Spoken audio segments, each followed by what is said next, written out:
자, 마지막으로 스리랑카 얘기하고 마무리를 지으려고 하는데요. 스리랑카에 정부가 뒤집혔다는 얘기죠, 이게? 네, 경제난을 겪고 있는 스리랑카에서 반정부 시위가 격화하며 당국이 비상사태를 선언하고 내각도 총사퇴를 했습니다. 또 시민들은 대통령의 사임을 요구하고 있는 상황입니다.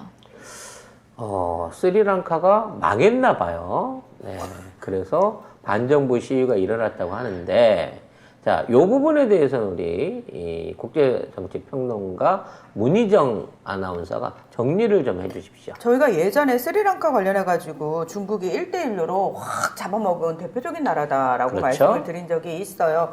스리랑카가 원래 가난한 나라긴 한데 관광업으로 이제 꽤 그래도 쏠쏠했던 나라인데 코로나19 팬데믹이 길어지면서 관광 수입이 뚝 끊어졌어요. 그러니까 국가 재정 자체가 굉장히 위험해졌는데 더 큰 문제는 뭐냐면은 지금 그 고타바야 라자팍사 대통령 그리고 그가 대통령이 돼서 총리로 임명한 사람이 자신의 형인 마힌다. 아, 형이 총리예요? 네. 야, 가족 기업이네. 네.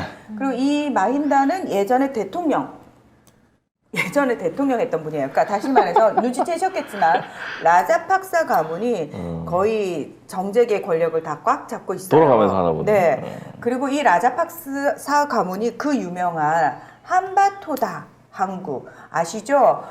중국의 1대1로 대표적인 그 개발한 곳인데 중국이 엄청난 돈을 쏟아부어가지고 개발을 했으나 사실 처음부터 예비 타당성 조사에서 여기 개발해봤자 소용없다. 굳이 여기가 필요하지 않아요. 우리 콜롬보 항구가 있거든요. 그러나 여기는 이 라자팍사 가문의 본인들의 말 그대로 지역구. 그러니까 일본어가 나올 뻔했어요. 그래서 지역구이기 때문에 네. 나베바리 뭐 이런 거 하려고 했지?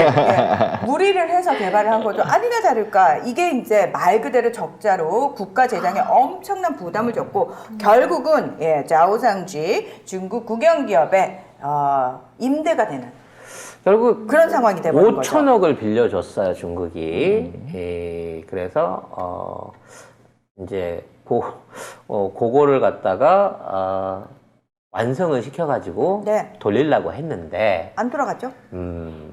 이게 안 돌아갈 것도 안 돌아가지만 콜롬보 항구가 있기 때문에 그렇죠. 누가 와서 취항을 할 이유가 없어요. 이유가 없는 항구를 진 거예요. 그러니까 부산항이 있는데 갑자기 옆에 포항항을 부산항만하게 아니 더 크게 거기 따로 진 거지. 갈 배도 없는데. 왜요?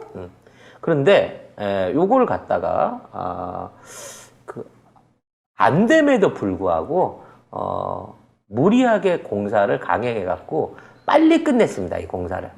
왜? 65세 생일에 맞춰주려고. 그러니까 대통령 생일에 여기서 생일 기념 파티 겸 생일빵을 여기서 해주려고? 생일빵을 해주려고 급하게 이거를 그 항구를 만들어낸 거예요. 그래서 요게 이제 2012년에 완성이 됐는데 한 해에 배가 몇 대가 들어왔을까요? 몇 대가 들어오나? 엄청나게 많은 배들이 왔다 갔습니다. 34대. 기존에 있는 콜롬보 항구는 모질에서 난리인데 불과 거리 땅으로는 얼마 멀지를 않은데 배가 34대밖에 안 들어오는 거예요. 그럼 왜 안 들어오느냐? 여기가 바다가 얕어. 암초가 많네. 그러니까 그냥 육지만 조사를 해갖고 항구를 짓다 보니까 배를 타고 들어오는데 아니 여기에 큰 막 산호섬 같은 게 안에 암초들이 있어갖고 큰 배는 들어올 엄두를 못 내는 거예요. 그래서 공사비가 5조 이게 쉽게 말해서 5억 달러인데 5천억 원 정도 되는데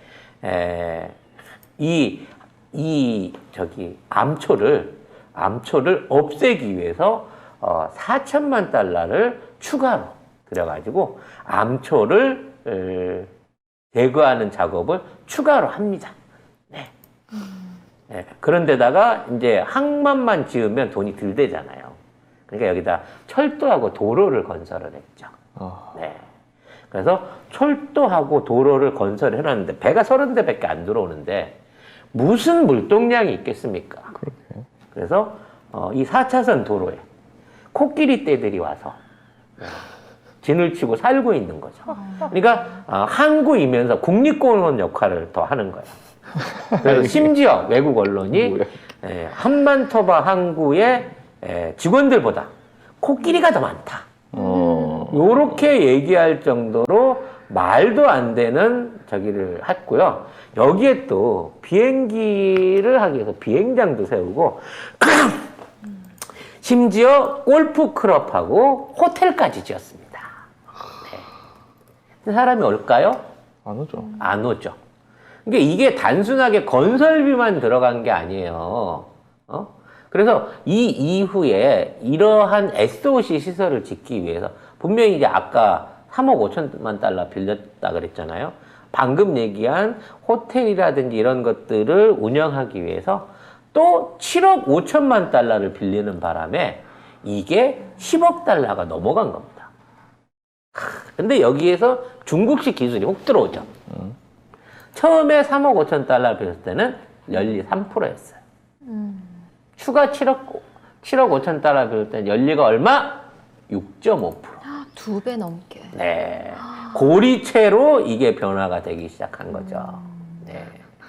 뭐 이런 와중에 이 중국 이 업체에서 중국 애들이 이 공사를 하면서 여당과 야당에 모두 뇌물을 주었다고 합니다. 그래서 지금 내각에 있는 인물들이 다 여기에 돈 받아 처먹은 인물인 거죠. 쉽게 말해서 삼성 장학생처럼 네, 한반토바 항구 장학생인 거죠. 네. 다 걸려 있는데 그러면 아니 왜 이놈이 그놈이고 그놈이 이놈인데 왜 스리랑카 국민들은 그래도 투표로 사람을 뽑잖아요. 그렇죠. 자, 이런 그 수박들 스리랑카 얘기예요. 이런 정치인들이 하는 짓이 뭡니까? 사람들을 갈라치기를 하죠. 자, 스리랑카는 불교도인 싱할라족이 70%. 이제 그 다음에 그 영국 식민지 시절에 부려먹으려고 인도에서 데리고 왔던 힌두교도들이 10몇 %가 있고, 그다음에 무슬림이 있고 기독교도들이 있어요. 종교로 갈라치기. 네, 종교로 갈라치기 하는 거죠. 그러니까 싱할라족 중에서도 극우 쪽인 사람들 있잖아요. 이 사람들을 이용해가지고 자신의 지지 세력이 그쪽이에요. 그러니까 그래서 종교로 계속 이간질을 시키면서 모든 그 권력은 다 우리 불교도가 가져야 돼. 지금 이 라자팍사부터 시작해서 정치인들이 거의 대부분 불교도, 싱할라.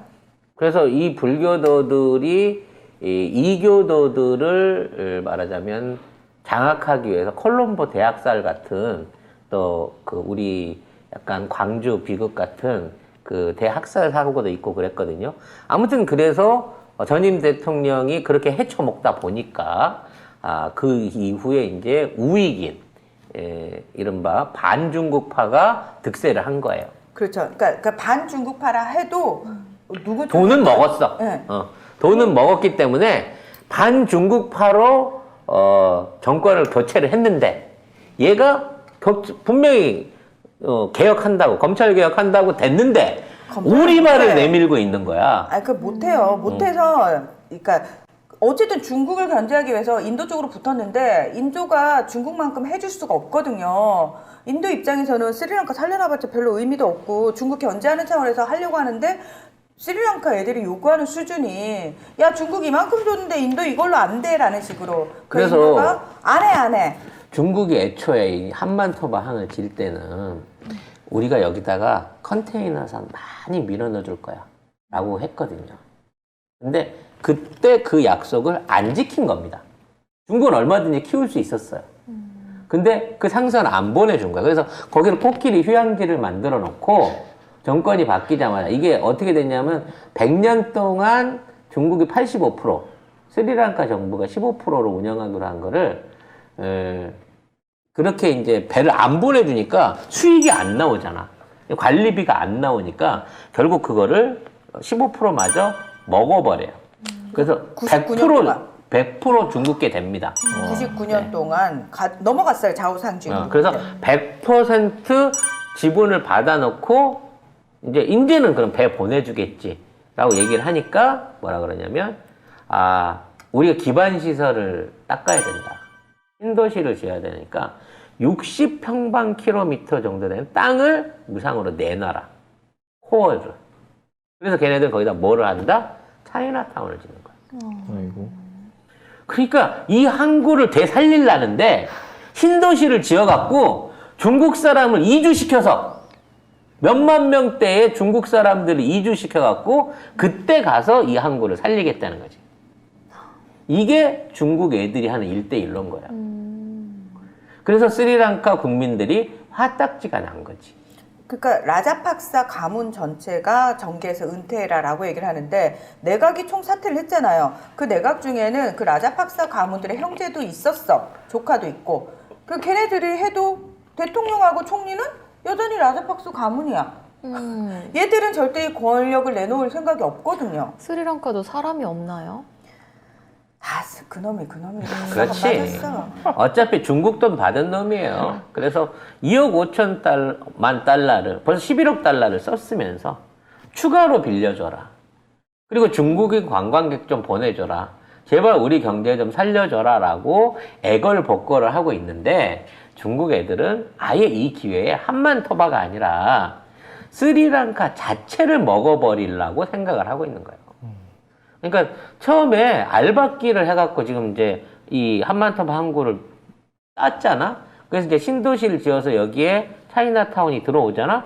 그럼 앞으로 한만토바를 중심으로 해갖고 아예 지역 개발과 경제권이 전부 다 이쪽으로 넘어와 버려요. 그러니까 인도 입장에서는 중국이 그 턱 밑에 그렇게 장악하고 들어오는 건 또 견제를 해야 되는 상황이어서 지금 사실 라자팍사 쪽에서 급하게 돈을 조달하고 있는 곳은 또 인도예요. 기름도 지금 부족한 상황에서 하루에 13시간씩 단전이고 민영버스도 25%밖에 운영이 안 되고 가로등 뭐 다 꺼진 상태고 종이나 이런 인쇄할 종이 못 들여와가지고 애들 시험 다 연기되고 뭐 이런 상황이거든요. 근데 급하게 손을 내밀고 있는 데가 인도인데 인도 입장에서도 라자팍사가 어느 정도 깡패짓을 하냐면 너네가 지금 경유 안 주고 돈 안 주면 우리 중국에 넘어간다니까. 야 너네 코 밑에 중국이 들어오는 거야. 그거 원하면 뭐 그렇게 하든지 라는 식으로.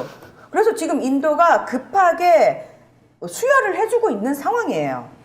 근데 뭐 결론적으로 봐서는 중국이 하고 있는 1대1로가 어떤 방식으로 나라를 잡아먹고 중국 돈 쓰면 중국 사채 쓰면 무슨 꼴 나는지를 여실하게 보여주고 있는 건데 이 나라 역시 정치인들이 다 썩어 문드러져 가지고 여야를 바꿔놔도 똑같이 중국 눈치를 볼 수밖에 없는 놈들이라서 이 나라에서 선거 개혁을 한다고 하더라도 미래가 없다는 거야.